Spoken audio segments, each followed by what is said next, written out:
మళ్ళీ మళ్ళీ చెప్తున్నా, ఏమనుకోద్దు. పైన కింద నుంచి వచ్చే జనాలకి పులిభయం పెట్టాడు, కర్ర ఇచ్చి స్టిక్కర్ వేసుకున్నాడు. పైకి వచ్చిన తర్వాత వాటర్ బాటిల్ 75 రూపాయలు, గాజుది 75 రూపాయలు, 20 రూపాయలు ఉండాల్సినటువంటి వాటర్ బాటిల్ 75 రూపాయలు పెట్టాడు. తిరిగి ఇస్తే డబ్బులు ఇస్తా అన్నాడు.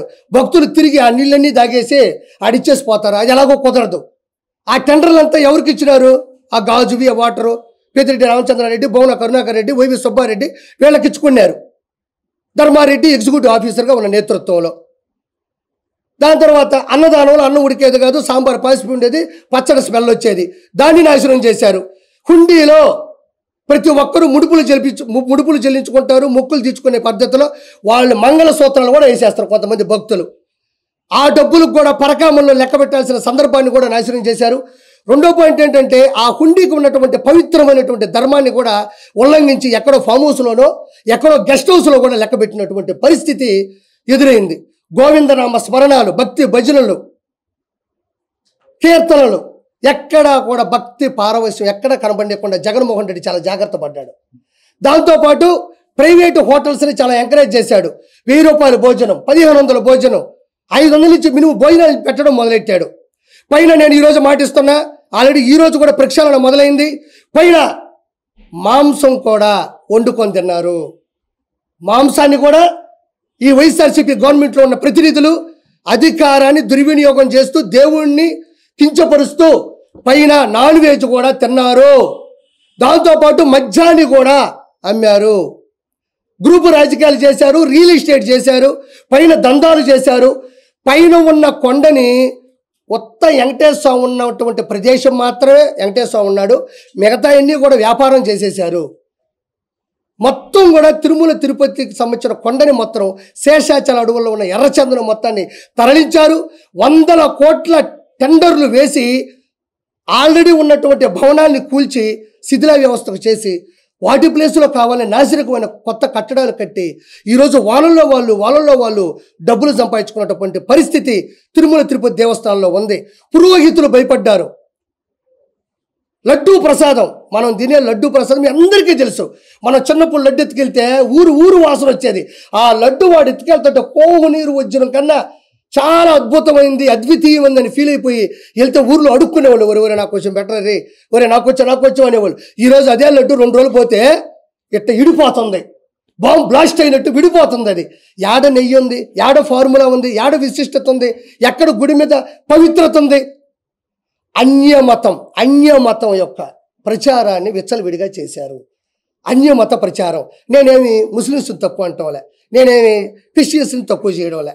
ఎవరి మతం వాళ్ళకు గొప్పది, ఎవరి మతం వాళ్ళు కాపాడుకోవాలని మాత్రమే చెప్తున్నా. ఈ విధంగా దౌర్భాగ్యమైన పరిస్థితులు పైన నెలకొల్పడం జరిగింది. దానివల్ల ఈరోజు ఏం జరిగింది? నేను ఇంకో మాట చెప్తున్నా మీకు. అతను ఓడిపోయింది ట్యాంపరింగ్ వల్ల అంటున్నారు. ట్యాంపరింగ్ వల్ల కాదు, నేను చెప్తారా గుర్తుపెట్టుకోండి. వైఎస్ జగన్మోహన్ రెడ్డి 11 సీట్లు పరిమితమై అట్టర్ ఫ్లాప్ అయింది. ట్యాంపరింగ్ వల్ల కాదు, ఈవీఎం మిషన్ల వల్ల కాదు. అలా అనుకుంటే మోడీ గారి 400 సీట్లు వస్తాయని చెప్పుకున్న వ్యక్తి ప్రధానమంత్రి నరేంద్ర మోడీ గారు ఆల్రెడీ 2 సార్లు అయిన వ్యక్తి. ఆయన ట్యాంపరింగ్ చేసుకుని 400 ఎంపీ సీట్లు వేసుకోలేడా?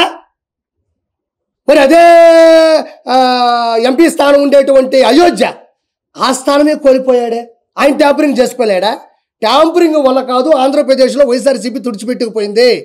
నేను ఒక క్వశ్చన్ మిమ్మల్ని సూటిగా అడుగుతున్నా, ప్రశ్నని నాకు చెప్పండి. ఇప్పుడు కూటమిలో ఎన్ని పార్టీలు కలిసాయి?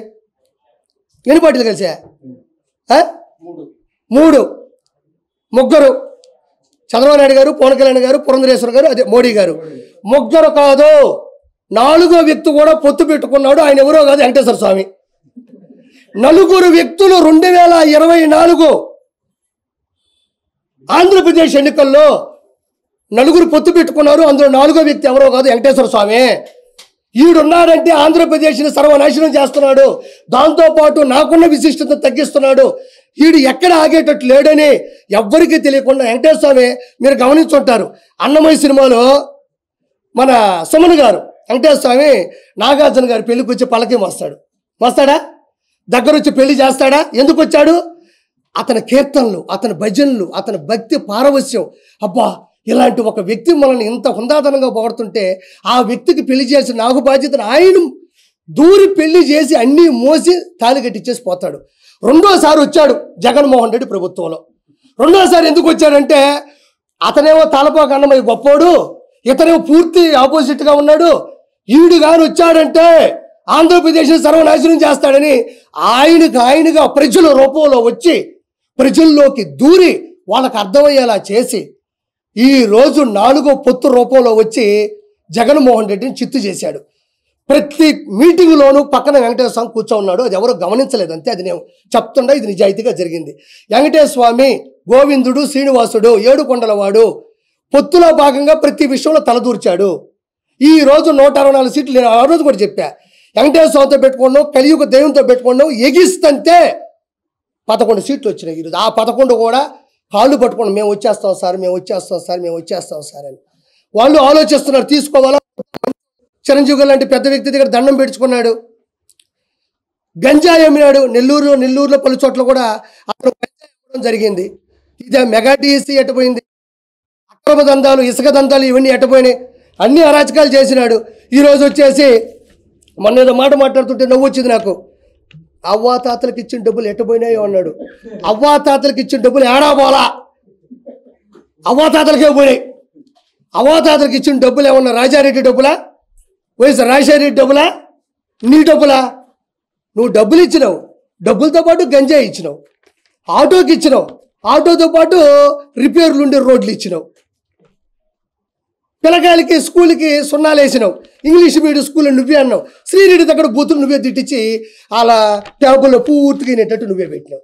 చదువు అంటావు, బూతులు తిట్టించి వాళ్ళకి ఇలా చేస్తావు. ఆటో 10,000 అంటావు, ఆటో బొక్క బోర్లో పడే రోడ్లు వేసావు. గంజాయి అమ్ముతున్నారని అందరూ చెప్తారు. మేము గంజాయి అమ్మలేదని చెప్పగలరా? తిరుమల తిరుపతి దేవస్థానాన్ని సర్వనాశనం చేయని చెప్తారు. మేము సర్వనాశనం చేయలేదని చెప్పగలరా? ఎందుకు చెప్పట్లేదు మీరు? మాస్క్ అడిగినటువంటి సుధాకర్ గారు చంపేసని అందరూ చెప్తున్నారు. మేము చంపలేదని బలగుద్ది చెప్పగలరా? ఇసుక దందాలు చేశారంటున్నారు, మేము చేయలేదని మీరు చెప్పగలరా? అమర్ గౌడ్ అని ఒక పిల్లోడు వాళ్ళ అక్క మీద ఏదో చేస్తే అబ్బాయిని కిరోసిన్ మీరు తగలబెట్టేశారు, మేము చంపలేదని మీరు చెప్పగలరా? ఆరోగ్యశ్రీని మధ్యలో ఆపేశామని మీరు చెప్పగలరా? అమ్మఒడి మధ్యలో ఆపేశారు సిగ్గు లేకుండా, అది మీరు చెప్పగలరా? వాలంటరీ వ్యవస్థని మీకు అనుకూలంగా పెట్టుకొని వాలంటరీ వ్యవస్థ చేత ఎడ్డి చాకరీ చేయించుకున్నారు. అది నిజం కాదా? ఈరోజు ఏమైంది? చంద్రబాబు నాయుడు గారు అత్యధిక మెజార్టీతో గెలిచారు. ఈరోజు మన లోకేష్ బాబు గెలిచాడు మంగళగిరిలో. అదేవిధంగా 21% మన పవన్ కళ్యాణ్ గారు గెలిచారు. ఈరోజు మీకు ప్రతిపక్ష ఫస్ట్ ప్రత్యేక హోదా అడిగాడు, దాని తర్వాత ప్రతిపక్ష హోదా అన్నాడు. ఈరోజు ఏమంటున్నాడు? 11 సీట్లు గల్లంతయ్యే లోపల బెంగళూరు పోయినాడు. బెంగళూరులో శివకుమార్ గారితో ఏదో ఫోటో లీక్ అయింది, దాని పూర్తి ఆధారాలు లేవు కాబట్టి మనం మాట్లాడకూడదు ఆ విషయంలో. నేను ఒక సూటి ప్రశ్నిస్తుండా. రోజా ఒకరోజు ఒక మాట అనింది, ఆర్కే రోజా. ఏమనిందంటే, ఇట్ట పెట్టి జగన్ సార్ చిటికిన వేలు మీద ఉన్న వెంట్రుకు కూడా పీకలేరు అనింది. ఎంట్రీకి ఏం కర్మ? వెంకటేశ్వర స్వామి మీ అన్న సీఎం పదవే పీకేశాడు, అన్నకే ప్రత్యక్ష హోదానే పీకేశాడు. అన్నని భయపెట్టి బెంగళూరుకే పంపించేశాడు. చెప్పకుండా నేను విన్నాను, నేను ఉన్నాను అని ఎలా చేశాడు వెంకటేశ్వర స్వామి. ఇంకా డైలాగులు ఆపి డైలమాలో పడకుండా సిగ్గు శరం నీతి నిజాయితీ ఉంటే మీరు మాట్లాడండి, పద్ధతిగా మాట్లాడండి, ప్రశ్నించుకోండి. ముందు మీకు అసెంబ్లీ ఉండాలి కదా. అసలు ప్రాబ్లం ఏంటంటే ఎవరైతే అతిగా మాట్లాడారో ఒకరు కూడా అసెంబ్లీ లేకుండా పోయినారు. ఈరోజు మా కర్మ అది. అసెంబ్లీలో ఎవరైతే అత్యుత్సాహంతో మాట్లాడారో, దుర్వినియోగంతో మాట్లాడారో ఒక్కరు కూడా ఈరోజు లేకుండా పోయింది.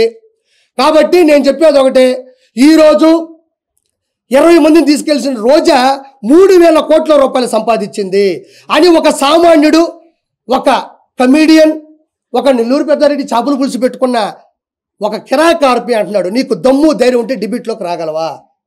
3,000 కోట్ల రూపాయలు నువ్వు మీ అన్నదమ్ములు ఇద్దరు కలిసి ఎత్తేసారన్నది నిజం కాదా? అనిల్ కుమార్ యాదవ్కి 5,000 కోట్ల రూపాయలు నెల్లూరు ఎంపీగా ఉన్నప్పుడు సంపాదించినాడు. ఇది నిజం కాదా? పేరుని నాని కొడుకు అడ్డం పెట్టుకొని గంజాయిని పెంచి డబ్బులు సంపాదించాడు. అది నిజం కాదా? పెద్దిరెడ్డి రామచంద్రారెడ్డికి 1,000 కోట్లు ఉన్నాయి, మిథున్ రెడ్డికి 1,000 కోట్లు ఉన్నాయి, బొమ్మన కరుణాకర్ రెడ్డి, వైవి సుబ్బారెడ్డి, ధర్మారెడ్డి, వీళ్ళందరూ కూడా 1,000 కోట్ల రూపాయలు డబ్బులు. నేను ఇంకో మాట చెప్తున్నా, ఆంధ్రప్రదేశ్లో ఏ శాఖలో కూడా అభివృద్ధి 1% కూడా జరగలేదు. కానీ టెండర్లేసి బిల్లులకి సంతకాలు పెట్టి డబ్బులు తీసేసుకున్నారు. ఇది వాస్తవం. ఇప్పుడు చంద్రబాబు నాయుడు గారు అతను ఎంతో కొంత చేసుంటే కదా కొనసాగించాలి, ఎంతో కొంత చేసుంటే కదా దాన్ని మిగతాది తీసుకెళ్ళాలి.